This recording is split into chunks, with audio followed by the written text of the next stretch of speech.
Hello my dear lovely students, आज हम करेंगे ड्यूई की तरफ से जो हमें वर्कशीट आई हुई है 17 अगस्त की, वो वाली कंटिन्यू करते हैं।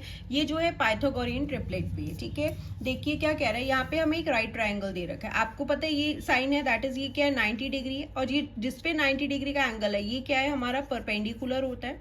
एंड ये जो लॉन्गेस्ट साइड होती है ये वाली क्या होती है, इसमें हाइपोटेन्यूज, ठीक है। एंड ये क्या होता है हमारा बेस। अब क्या होता है, ये वाला जो हाइपोटेन्यूज होता है किसके इक्वल होता है, परपेंडिकुलर प्लस बेस, इनके स्क्वायर्स के सम की, ठीक है। जैसे 5 है, अगर आप 5 का स्क्वायर करोगे तो 25 हो जाएगा, 4 का स्क्वायर करोगे तो 16 हो जाएगा, 3 का स्क्वायर करेंगे तो 9 हो जाएगा। दैट इज हाइपोटेन्यूज में क्या है 25, ये किसके इक्वल होगा, इन दोनों, इसका स्क्वायर दैट इज 5 का स्क्वायर किसके इक्वल होना चाहिए, परपेंडिकुलर प्लस बेस के स्क्वायर के सम्स के। तो इनका 4 का स्क्वायर क्या क्या आया, 4 का स्क्वायर करेंगे प्लस बेस का स्क्वायर करेंगे, 3 का स्क्वायर हो गया, 5 5 25, 4 4 16 हो गया, प्लस 9। तो ये किसके इक्वल होना चाहिए, 16 एंड 9 करोगे तो 25 हो जाएगा, ठीक है। तो यही होता है हमारा पाइथागोरियन में ट्रिपलेट में। अब देखो यहाँ पे क्या कह रहा है, triangles are right angled at C, C पे हमारा राइट एंगल है, the opposite side to the right angle is the longest side. जो राइट एंगल के अपोजिट साइड है, ये अपोजिट, ये क्या होती है, लॉन्गेस्ट होती है, जिसे हम क्या कहते हैं, हाइपोटेन्यूज। अब हमें कैलकुलेट करना है इनको दोनों ही ट्राइंगल्स में। पहले ये वाला कर लेते हैं। ये देखो ए बी स्क्वायर क्या है, हमारी लॉन्गेस्ट साइड है, हाइपोटेन्यूज। ए बी का square that is A B का स्क्वायर करोगे 5 का स्क्वायर हो गया, ये हो गया 25। देन है बी सी का स्क्वायर दैट इज बेस हो गया, 3 का स्क्वायर हो गया, यहाँ पे हो गया 9। AC का स्क्वायर हो गया परपेंडिकुलर दैट इज 4 का स्क्वायर इज इक्वल्स टू 16। अब क्या रहा है, BC का square that is base plus perpendicular, इन दोनों का स्क्वायर एंड उसका सम करोगे तो किसके इक्वल आएगा, ये वाली लॉन्गेस्ट साइड के दैट इज हाइपोटेन्यूज की। तो BC का स्क्वायर क्या आया हमारा 9 प्लस AC का स्क्वायर आया 16, किसके इक्वल होना चाहिए, AB के स्क्वायर का। तो 5 का स्क्वायर किया 25 आया, इन दोनों को ऐड करोगे तो 25 इक्वल हो गया 25 के, ठीक है। तो क्या कह रहे हैं, इससे हमें क्या पता चला कि जो लॉन्गेस्ट साइड है दैट इज ए बी का स्क्वायर करेंगे और वो इन दोनों के स्क्वायर के सम के इक्वल होगा, ठीक है।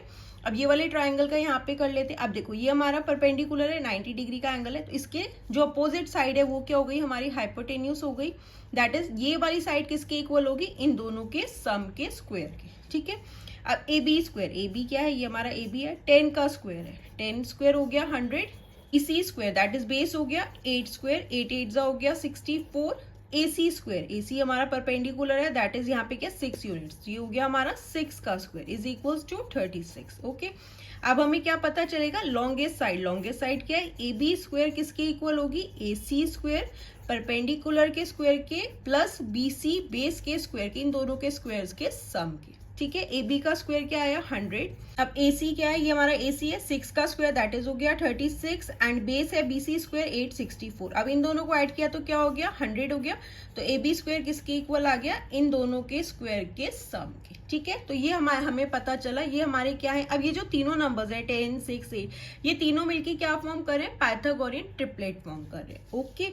अब हमें ये यहाँ पे दे रखा है कि इससे हमें ये कंक्लूजन मिला कि जो स्क्वायर होता है लार्जेस्ट नंबर का, ये लार्जेस्ट नंबर है, इन तीनों में से लार्जेस्ट नंबर कौन सा है 10 है। अगर हम इसका स्क्वायर करेंगे तो वो किसके इक्वल होगा, बाकी के दोनों जो है sum of the squares of the other two sides, बाकी के जो दो साइड्स है उनका स्क्वायर करेंगे और उनका सम करेंगे। यहाँ पे हमने किया, इन दोनों का स्क्वायर किया एंड इन्हें ऐड कर दिया, तो वो जो तीनों नंबर्स होंगे वो क्या होंगे, पाइथागोरियन ट्रिपलेट्स होंगे, ठीक है। जैसे इसमें था 3 4 5, ये हमारा पाइथागोरियन ट्रिपलेट फॉर्म कर रहा था, एंड यहाँ पे 6 8 10 इसने क्या किया, पाइथागोरियन ट्रिपलेट फॉर्म किया। अब हमें यहाँ पे क्या बता रखा है, जब भी हमें पाइथागोरियन ट्रिपलेट बताना, यहाँ पे क्या था, आपको तीनों नंबर्स दे रखे थे तो आपने इजीली फाइंड कर लिया। अगर हमें एक नंबर दे रखा हो और उससे हमें बाकी की दोनों साइड्स निकालनी हो तो हम कैसे निकालेंगे, लेकिन ये कब होगा, कब आप कर सकते हैं, जब वो हमारा इवन नंबर होगा, जो हमें एक साइड दे रखी होगी वो इवन नंबर में होगी, तब हम बाकी की 2 साइड्स निकाल सकते हैं, ठीक है।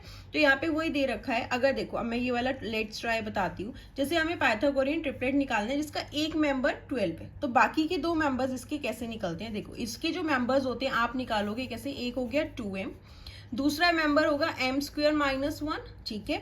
तीसरी साइड दैट थर्ड मेंबर आप कैसे निकालोगे, m स्क्वायर प्लस 1। जब भी पाइथागोरियन ट्रिपलेट निकालना है आपको ये तीनों जो है मेंबर्स इस तरीके से निकलेंगे, आपको ध्यान में रखने हैं। फर्स्ट आएगा 2m, m square minus 1, m square plus 1, ठीक है। अब हमें यहाँ पे एक मेंबर दे रखा है 12, तो देखो हमें पता है 2m, अगर हम 2m को 12 के इक्वल रखेंगे तो हमारे पास m की वैल्यू आ जाएगी, देन हम ये दोनों मेंबर्स इजीली निकाल लेंगे, ठीक है। तो m अपनी साइड पे रहेगा, 12 अपनी साइड पे। अब 2 यहाँ मल्टीप्लाई हो रहा है, साइड चेंज किया तो डिवाइड में आ गया, तो ये क्या हो गया 2 6 12, तो m क्या आ गया हमारे पास 6 आ गया।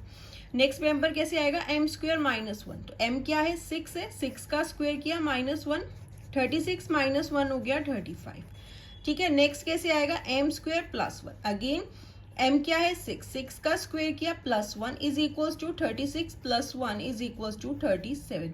तो हमारे पास 3 मेंबर्स कौन से हैं, एक मेंबर तो हमें ये गिवन था, एक हो गया 12, नेक्स्ट मेंबर कौन सा आया हमारे पास 35 एंड नेक्स्ट आया 37। तो 3 मेंबर्स कौन से हो गए हमारे 12, 35 and 37 forms a Pythagorean triplet.